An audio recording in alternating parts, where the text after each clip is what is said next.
todos e a todas. Sou professor do Instituto Federal do Pernambuco, campus Olinda, e este é o nosso curso de EAD Roteirizando os Quadrinhos, roteirizando as histórias em quadrinhos.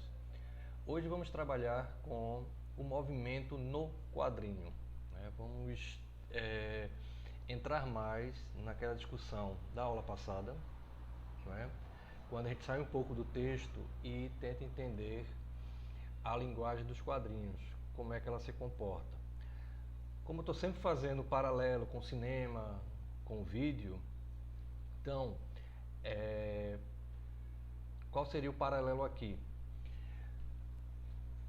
Para um bom roteirista é fundamental que ele conheça a linguagem do meio que ele vai trabalhar. Então, para ele conhecer o meio, né, ele precisa saber como se comporta a linguagem daquele meio. Vimos que no cinema nós temos o plano, né, a sequência, os vários planos. No caso do quadrinho, né, nós temos o quadrinho, a sequência e a página.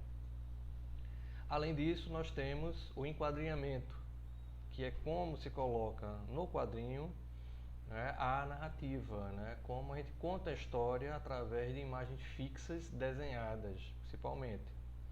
Então, vimos, né, na conversa anterior como o movimento se faz dentro, né, não só do quadrinho, mas como ele cria uma narrativa. Agora vamos ser mais específicos. Vamos trabalhar como é feita a leitura do quadrinho, como esse enquadrinhamento ele faz com que nós tenhamos um tipo de leitura daquela imagem, né? Diferentemente do cinema, né, a imagem ela está em movimento. A imagem, pelo movimento dela, ou pelo jogo de câmera, ou pelo plano, o olho da gente vai selecionando aquilo que vai ser visto, ou vai ser focado, né? Cabe ao diretor ter esse passeio com a câmera narrativa. No caso do quadrinho, a analogia pode ser utilizada, só que a diferença é que é como se a câmera tivesse parado, nossos olhos estivessem parados, e é o nosso cérebro, nosso olhar que vai fazendo a leitura da imagem, a leitura do quadrinho, a leitura daquela página impressa, aquela tira que nós lemos. Então, como se comporta isso, como isso faz com que a narrativa dos quadrinhos ganhe uma amplitude maior. Vou sempre começar do modelo mais simples, né, aquela leitura da esquerda para a direita, de cima para baixo, né, análogo à leitura à escrita, para nós vamos ver, né, com alguns quadrinistas que eu escolhi, como ele trabalha essa construção do olhar. Certo? Lembrando sempre que o roteirista, apesar desse controle que ele tem sobre o trabalho, quem vai desenhar é outra pessoa, é outro desenhista, né, que você pode saber quem é, pode trabalhar junto, como não. Certo? Então, como é que se faz o movimento nos quadrinhos? Né? Então, eu separo as três formas, né, os três elementos básicos, né, de como o quadrinho ele se apresenta. Né? O quadrinho propriamente dito, né, a linguagem mínima que nós temos aí, né, o quadrado, onde nós temos o texto, nós temos o enquadrinhamento, temos a perspectiva e temos o movimento dentro do quadrinho. Então, nosso primeiro contato num quadrinho clássico desse, né, quadrado, é ler o texto que está na caixa de interlúdio, ver a imagem, pela leitura, fazer, né, da esquerda para a direita o movimento, né, mental dessa leitura, e a perspectiva, né, o quadrinho em si, o desenho, né, do personagem masculino um pouquinho mais atrás e o feminino um pouquinho mais próximo de nós. Então, o quadrinho é essa menor unidade da linguagem das histórias em quadrinhos. Né? É o elemento mínimo, é o plano no cinema, uma imagem entre dois cortes. Só que, além do quadrinho, quer dizer, essa leitura que nós fazemos naquele quadrinho isolado, ele faz parte de uma narrativa, então ele está dentro do que nós chamamos de sequência. Essa sequência, análoga ao cinema, é uma sucessão de quadrinhos. Então, aquele quadrinho anterior que nós vimos isolado, ele faz parte de uma narrativa para o quadrinho da direita. Então, nós lemos da esquerda para a direita, né? Nesse sentido, além de ler o primeiro quadrinho, lemos o segundo, né? No qual já há uma ação mais brusca, né? Já há uma ação, né, de um choque, da mesa voando, da mulher indo para trás, né? E toda a movimentação que também faz parte do quadrinho. Então, além da leitura de cada quadrinho isolado, nós lemos também o quadrinho na sequência. E por fim, o conjunto de sequências que é a página. Então aí vemos, né, a leitura da esquerda para a direita, análogo à leitura da escrita, né? Pode até falar, no mangá, que é o quadrinho japonês, ele também segue a linha da escrita japonesa, que é da direita para a esquerda, né, e de cima para baixo. Nós ocidentais, ou no caso, né, na língua portuguesa ou inglesa, é da esquerda para a direita e de cima para baixo. Então aí temos a página, que é esse conjunto, né, da sequência dos quadrinhos. Então nós lemos da esquerda para a direita, na diagonal, para o quadrinho de baixo e novamente da esquerda para a direita, quase como um zigue-zague. Então aí temos no caso, né, essas unidades de trabalhar, o quadrinho, a sequência e a página. Em alguns casos, ao invés de páginas, nós temos tiras, né, com 3 quadrinhos, 4 quadrinhos, aí vai depender do trabalho do quadrinista. Ok? Então, a partir desses elementos, nós vamos trabalhar agora, não é, inicialmente, né, o quadrinho como um conjunto de movimentos, um conjunto de tempos, um conjunto de ações e um conjunto de cenários. Então, algumas histórias em quadrinhos, praticamente uma página é um quadrinho só. Nós já vimos também no encontro passado, né, que alguns desenhistas, alguns quadrinistas, né, fazem um desenho único e o movimento se faz, né, pela repetição do personagem. Não sei se vocês estão lembrados. Então, o quadrinho nós temos múltiplos movimentos em um só quadrinho ou imagem, né, como queira chamar. Então o exemplo que nós vamos ter é de uma história em quadrinho de Hugo Pratt, Corto Maltese, né, no qual nós temos um quadrinho único, a página, né, ela segue a sequência, mas vamos analisar esse quadrinho único, onde nós temos a leitura em cima. Veja que não tem caixa de interlúdio, né, o texto está solto, mas diagramado. A nossa leitura se faz seguindo as setas, né, lemos a primeira parte de cima, depois o segundo texto, né, do segundo personagem, isso da esquerda para a direita. O terceiro personagem que está apontando, né, é como se os nossos olhos nós fôssemos fazendo com os olhos, né, esse movimento, né, do balançar da canoa, né, do barco, esteja aí. Até os últimos personagens que estão no barco, eles olharem para o desenho final, pequenininho, no canto do quadrinho, que é outro barco. Então vejo que a leitura ela é feita num quadrinho único, depois nós somos guiados pelo texto e somos guiados também pela diagramação, né, em diagonal do desenho.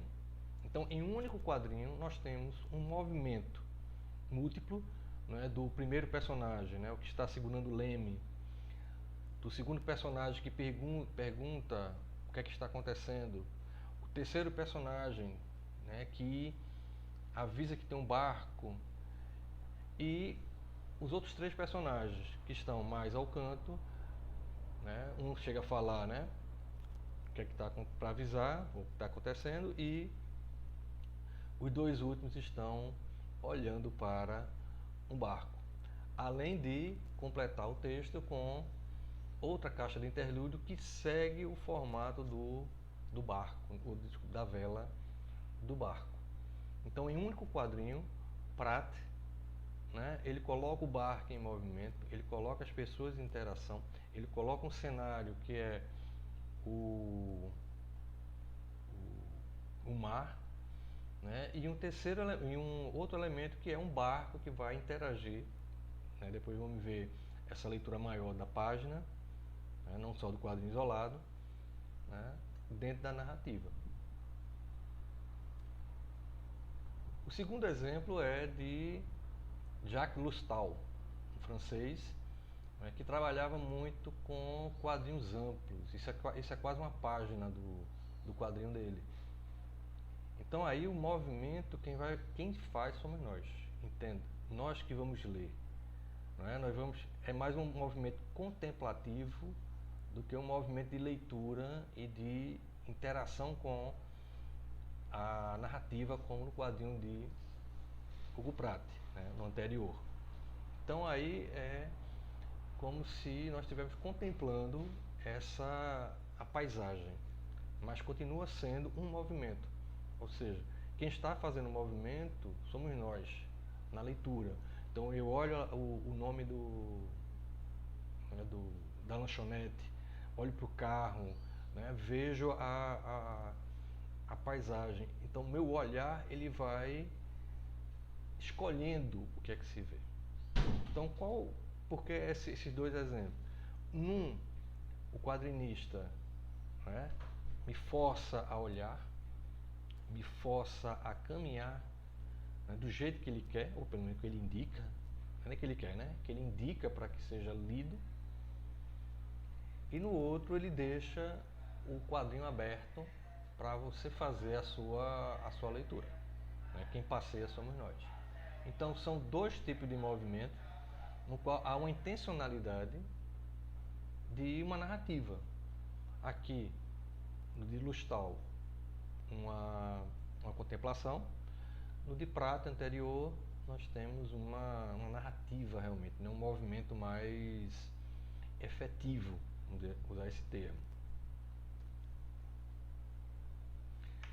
E aqui outro exemplo com de Moebius, a garagem hermética, onde também nós temos todo um conjunto de movimentos, né, e interagindo com o título da história. É interessante que quem usava muito esse recurso, usou muito esse recurso, Will Eisner com o Spirit. O início, né, o próprio título já era parte da história em quadrinhos. Então aí também nós temos um quadrinho único, uma página, e textos, né, em cima uma caixa de interlúdio, um texto abaixo, o título da revista, que era Metal Roulant, o título da história, Le Garage Hermétique, a garagem hermética, e já no meio, passeando dois personagens, que é o Major Grubert e o outro não lembro qual é o nome, mas são dois personagens que estão interagindo entre si.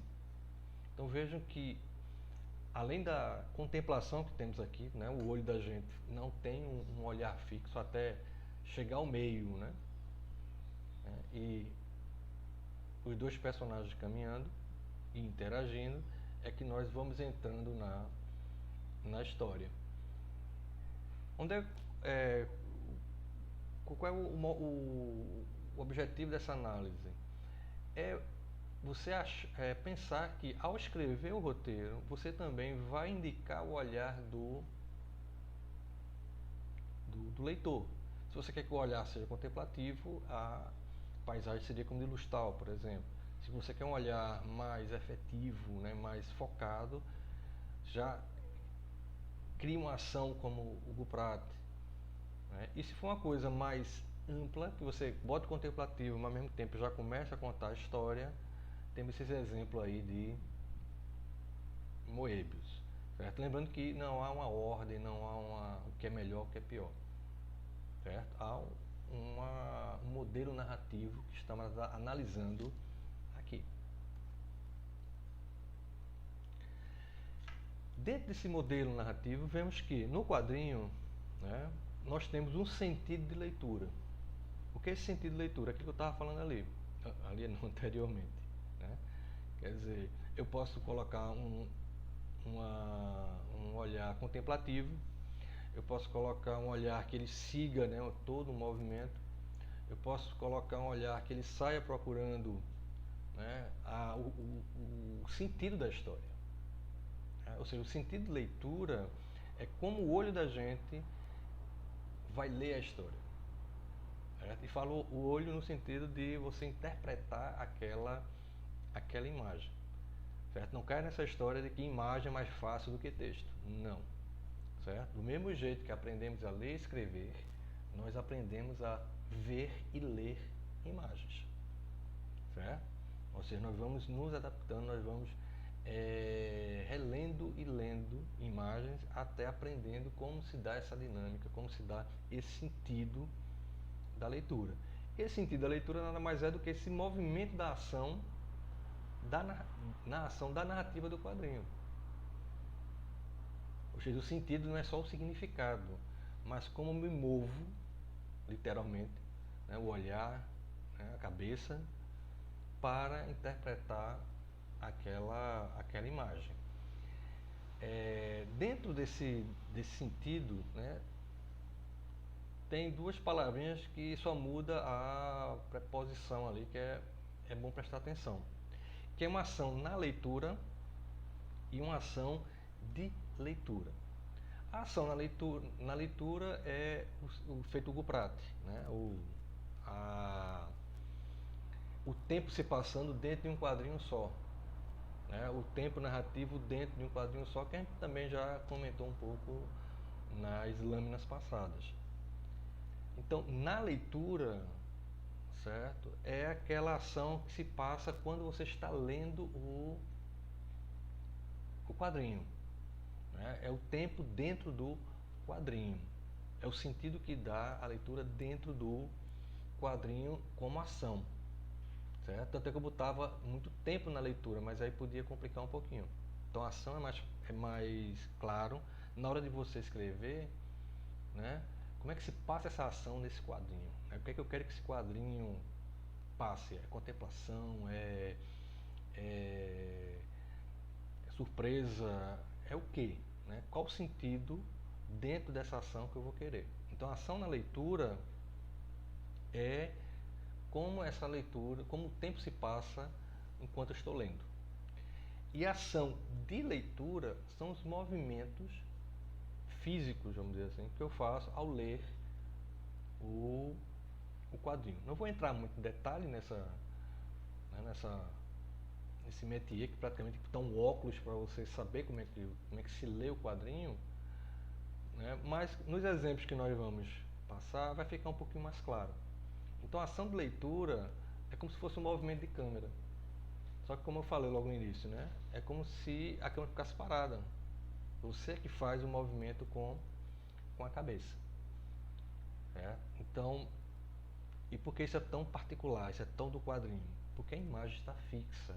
Você está aquela imagem lá parada que você vai dando movimento, né? Tanto pelo tempo que se passa ali, como também pelo movimento do olhar, né? Onde você vai achando, focando, onde você vai selecionando, seja você com o seu olhar, seja o quadrinista, né? Como já viu, dando esse sentido, dando essa ordenação na leitura. Vamos passar agora para os exemplos. Então, aqui é um exemplo clássico de leitura, clássico no sentido de da esquerda para a direita, de cima para baixo, né? Em zigue-zague, né? Passando para a linha de baixo, de Lustal. Então nós temos o quadrinho que tem o texto embaixo, não há balão. O texto é da direita para a esquerda, da esquerda para a direita, né? E o personagem ele vai passeando pela página. O que é interessante também notar, isso desde as primeiras lâminas eu falei muito, e cabe, né, vai cair muito na criação de personagem. Né? Lembre-se sempre que falar que o personagem no quadrinho ele tem um peso muito grande, porque ele precisa de uma caracterização que eu entenda que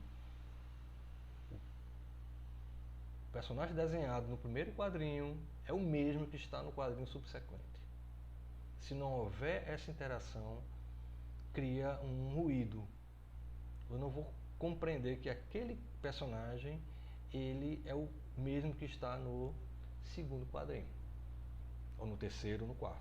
Então aí também perceba que você tem um personagem em um plano maior, né, um quadrinho aberto, depois tem um foco nele, ele fumando, depois passa para um plano bem aberto, né, um quadrinho numa perspectiva bem aberta, mas você entende que é o mesmo personagem. E ao fim, ele, no canto esquerdo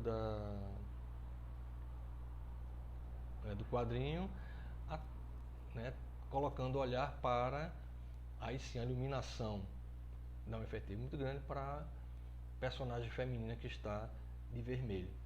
Então, nosso olhar não para no personagem de branco, né, que começou lá em cima. Nosso olhar para na personagem, ou no personagem feminino que está, né, no extremo canto direito da página, além do texto dar essa ênfase, né? O texto ele reforça que existe uma mulher que ele está olhando e ela está de vermelho. Então vejo que aí o quadrinista ele vai pegando você pela mão, literalmente, e vai lhe guiando no quadrinho.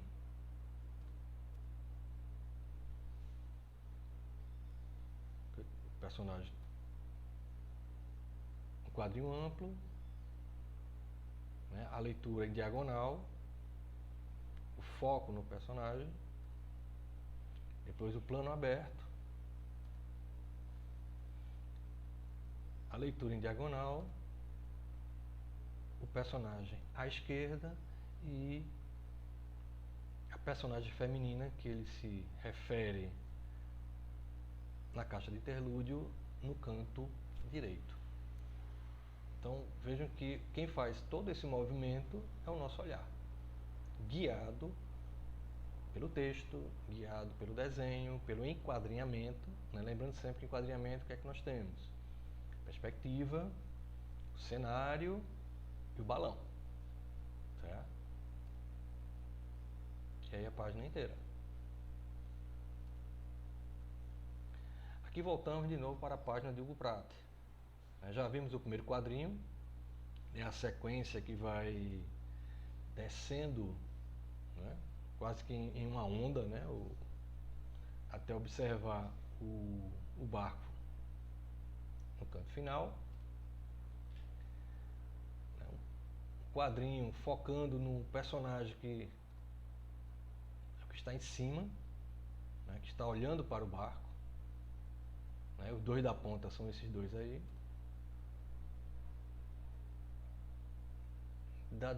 Da esquerda para a direita. Um quadrinho focando, né, para dentro do barco. E o personagem que viu ou foi avisado do barco, avisa ao capitão que está de costa, que a gente não sabe quem é ainda, mas, né, ele vai ser revelado como o Corto Maltese, que é o personagem da história. Então vejam que nós temos aí um quadrinho único com uma complexidade de movimentos, né? O enquadrinhamento que vai dando um foco narrativo, né?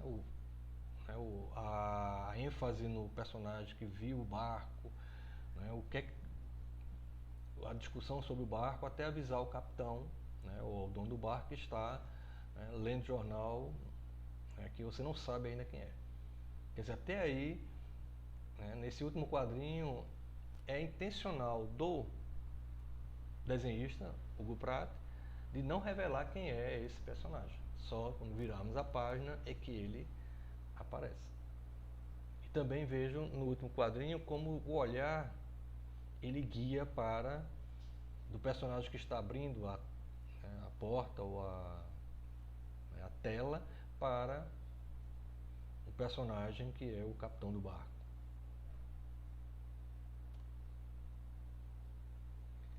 Aqui é interessante também o Hugo Pratt, né? Veja como ele mudou o estilo de desenho. Enquanto aqui o desenho tem alguns detalhes e usa muito, apesar do claro e escuro, que é o estilo dele, usa muito a linha e um pouco mais de detalhes nos desenhos.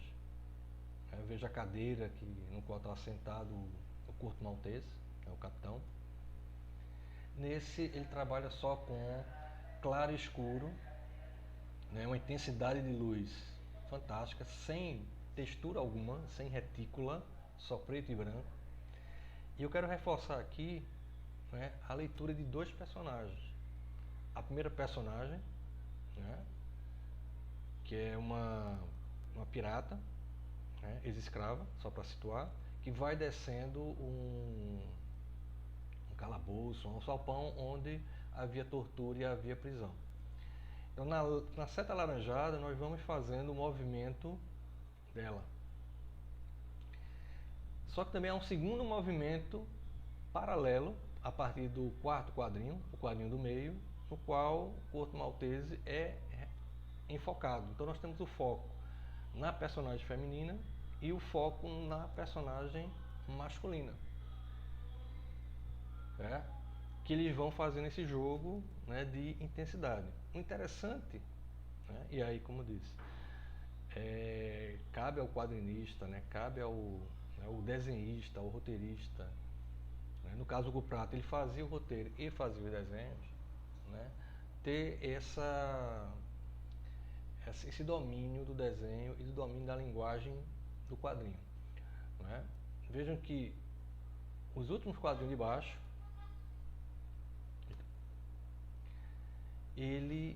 o último quadrinho ele volta o olhar para o quadrinho anterior, para dar ênfase à personagem que saía do calabouço lá da prisão. Então vejam exemplos de como o desenhista e o roteirista vai guiando o olhar da gente. No caso aí é para dar a intensidade. Vejo como o quarto quadrinho para o sétimo, aliás, o sexto, praticamente não muda nada, só muda a posição do Curto Maltese que sai, né, e deixa a personagem feminina, a pirata, só.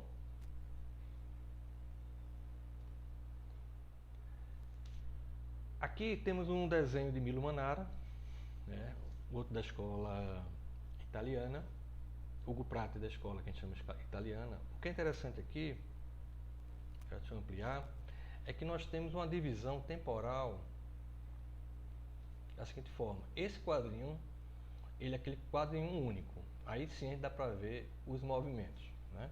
Temos à esquerda, né, uma senhora falando, temos um segundo personagem olhando para cima, uma terceira, né, se equilibrando na corda, duas conversando embaixo, uma com perna de pau, ao fundo dois personagens dentro de uma carroça e no canto direito o personagem sentado e o outro se equilibrando na cabeça, né? Aquilo que eu falei, conjunto de movimentos dentro de um só quadrinho. Ainda tem lá atrás um personagem fazendo malabarismo. Isso entra naquele do quadrinho que eu falei. Mais importante também aí é que esse quadrinho ele não tem nada a ver, ele tem uma ruptura de texto com o que vem depois, que já é uma outra cena, né, de uma personagem que tenta segurar, tenta parar dois cavalos.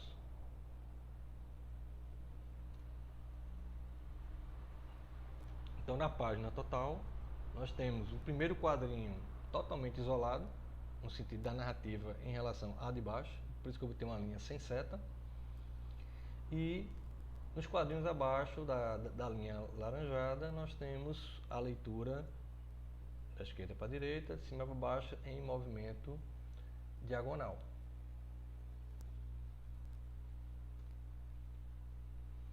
Novamente Manara, aí também um conjunto de movimentos, aí o olho, aquela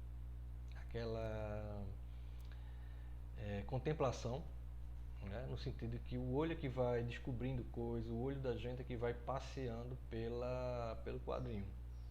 Então, um quadrinho que a leitura é lenta, porque ele está disposto para a gente para a leitura. O de baixo, mesma coisa, embora haja um sentido na leitura que é o balão. Enquanto no primeiro há uma descrição, né, da galeria ou da galeria do ateliê, vamos usar esse termo, embaixo há já uma sequência da esquerda para a direita, no qual você tem um texto descrevendo, né, o que é que se faz, o personagem sendo pintado falando, e Caravaggio, que é né, o nome da série, também respondendo a esse personagem. Então, no primeiro quadrinho há uma contemplação, no segundo há um certo direcionamento. E novamente a linha laranjada mostrando que os tempos aí são totalmente diferentes. Certo? Lembrando do Príncipe Valente, né? Que as histórias elas tinham um salto temporal muito grande de um quadrinho para o outro. Certo? Esse salto temporal não necessariamente quer dizer que um veio antes e outro veio depois. Isso pode ser paralelo. Isso pode estar acontecendo ao mesmo tempo. Mas no quadrinho, tempo paralelo, tempo simultâneo, ele sempre vai ser representado por dois cenários, por dois quadrinhos, por duas sequências, por duas páginas. Certo? Aqui, essa página é de Watchman. Eu queria que vocês atentassem para o seguinte. O que nós estamos vendo como uma página aberta, né, um desenho completo, né, são duas páginas, ela vem dobrada. Então você, ao ler, você abre a revista. Então, na realidade, nós temos uma página e nós temos a outra que David Gibbons fez né, o conjunto todo. A leitura é interessante, porque ela vai se dar de cima para baixo, siga uma seta laranja, né, depois sobe para o quadrinho do meio, os dois quadrinhos do meio, em uma página, em outra, desce para o ato, né, da ação do personagem Ozymandias, né, e o outro personagem cai, né, pela pancada, volta para cima e aí desce de novo nesse sentido. É quase como um W, né, essa leitura. Eu achei interessante aí porque não há balão, né, a sequência é extremamente rápida, certo? Que é uma sequência de luta. Temos um conjunto de movimentos em cada quadrinho, mas não é contemplativo, né? Porque é uma ação de um tiro, né? De uma tentativa de assassinato, né? E a leitura da página, não é que seja rápida no sentido de não ter interesse, mas ela é rápida no sentido da ação. Só que também ela é lenta, porque ela é fracionada em vários movimentos. Então quem faz essa escolha é o quadrinista, é o roteirista, mas também somos nós ao ler a página. Certo? Vejo que existe uma interação nessa leitura, como também no cinema, em qualquer mídia, né, que trabalhe com imagem. Isso aí não é nada não é particular dos quadrinhos. Né? Dos quadrinhos, o que é particular é que a imagem está parada, lembre sempre disso, né, desenhada. Aqui outra página de Watchman, né, de Alan Moore e David Gilmour. Aqui é interessante porque o tempo vai para frente e vai para trás, certo? Na narrativa aí, que é da direita, porque é clássica, da direita para a esquerda, né, de cima para baixo, é em zigue-zague, né? Mas o interessante é que o tempo no quadrinho ele vai e volta. Então, enquanto a fotografia está no chão, está na mão do personagem. Certo? Então isso vai sendo feito de uma forma sintática, né, de significado, através das partes que compõem o objeto, né, a página. Então aqui o que deve se destacar é mais como o texto vai fazendo a leitura, e a partir da leitura do texto nós vamos interpretando que um quadrinho é antes, o outro é depois, né? O que aconteceu antes, aconteceu depois, até o quadrinho final com a fotografia no chão, que já aparece, né, logo lá em cima, com o mesmo quadrinho, praticamente. Então, como o quadrinista ele faz esse, não é o termo de jogo, né? Essa, essa brincadeira com o tempo dentro do quadrinho. Certo? Não na realidade, como na página anterior, do movimento que acontece na narrativa. Aqui é interessante também de Watchmen, a imagem não está muito interessante, mas acho que dá para perceber que são 3 quadrinhos em um mesmo cenário. Nós já vimos isso também nas lâminas anteriores, né? Estão lembrados? Né? Como o cenário era o mesmo, mas os personagens, o personagem, né, caminhava pelo cenário repetidamente. Aqui eu queria destacar é que nós temos no primeiro quadrinho 2 personagens conversando. Há um movimento da esquerda para a direita, que eles estão saindo da nave, né? E o que determina, até eles estarem fora, o que determina essa passagem do tempo é a leitura do balão. Então o balão é importante nesse sentido. Né? Veja que no quadrinho do meio eu coloquei até reforcei um círculo em algo que não existe. Que são os 2 personagens que não existem. A gente não consegue ver porque os personagens estão ofuscados pela a capa aí, né, pela placa de ferro da nave do Coruja, né, que é o personagem que está segurando a mão aí da outra personagem que é Lori, certo? Então aí veja o mesmo cenário,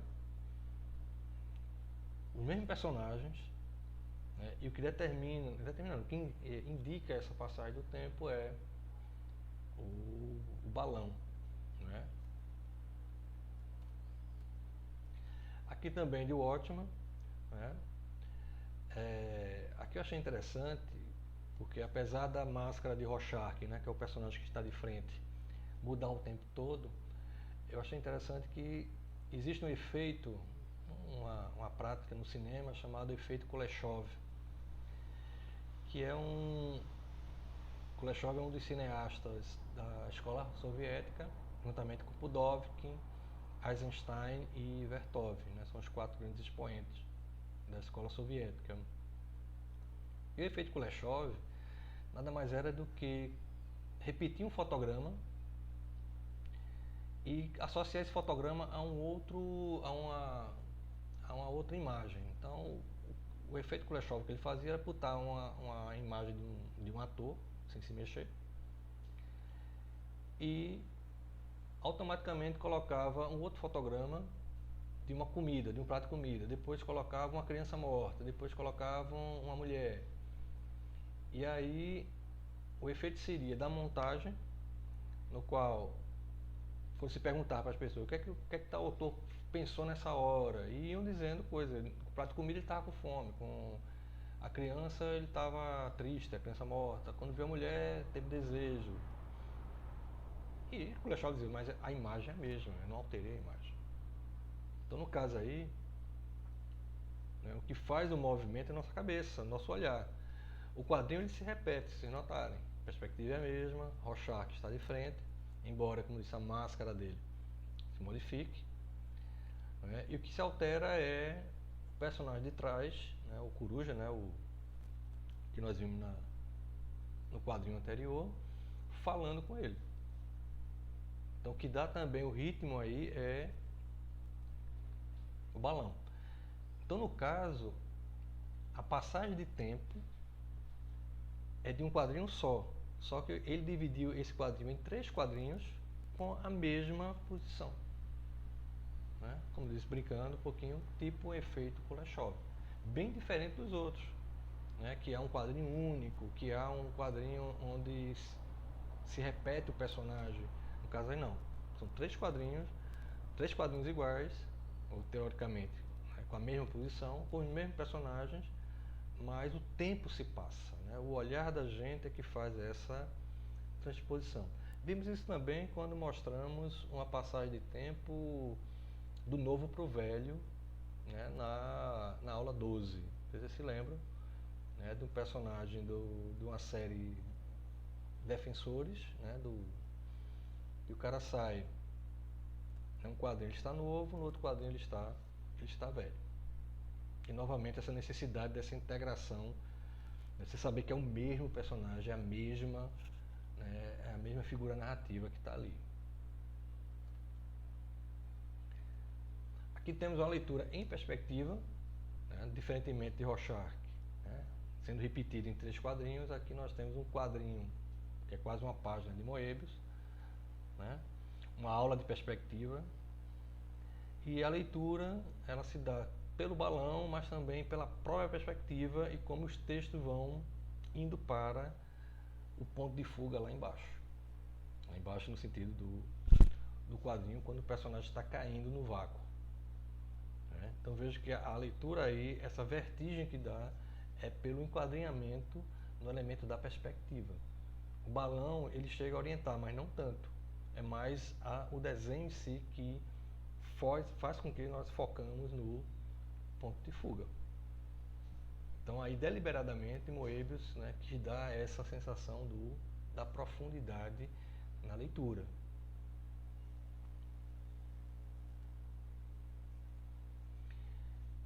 E para finalizar, né, um dos quadrinhos que eu acho mais fantástico, que é a Orquídea Negra de Neil Gaiman e David Gibbon, McKean, David McKean.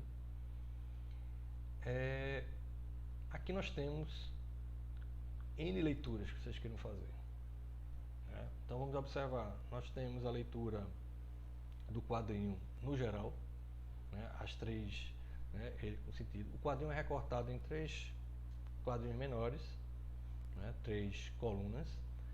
Nós temos uma folha caindo, né, da esquerda para a direita, a cabeça da mulher, né, olhando para baixo, não para a folha em si, e o texto dando esse movimento quase de parábola em relação à folha e contemplação no caso do desenho da personagem. Então nós temos 3 leituras, né, pode ter mais, né, pode ter a leitura de um quadrinho único através do balão, no caso do balão aí é o caixa de interlúdio, né, no quadrinho em geral e a queda da folha. Então vejam que possibilidades são inúmeras. E essa possibilidade se dá quando você entende como se passa o movimento dentro do quadrinho. Então, praticamente a cabeça o rosto da personagem não se mexe, mas na leitura nós fazemos com que ela tenha esse movimento de girar, né, de quase seguindo a queda da folha. Então, qual foi o intuito da aula de hoje? O objetivo? Mostrar para vocês que nós temos o quadrinho, temos a sequência e temos a página. Nesse conjunto, cada um tem um movimento específico intrínseco a ele mesmo. Então, dentro do quadrinho, você tem um movimento no quadrinho, você tem um movimento do quadrinho para o outro quadrinho na sequência, e além disso, você fecha todo, né, o sentido narrativo quando você tem a página ou a tira.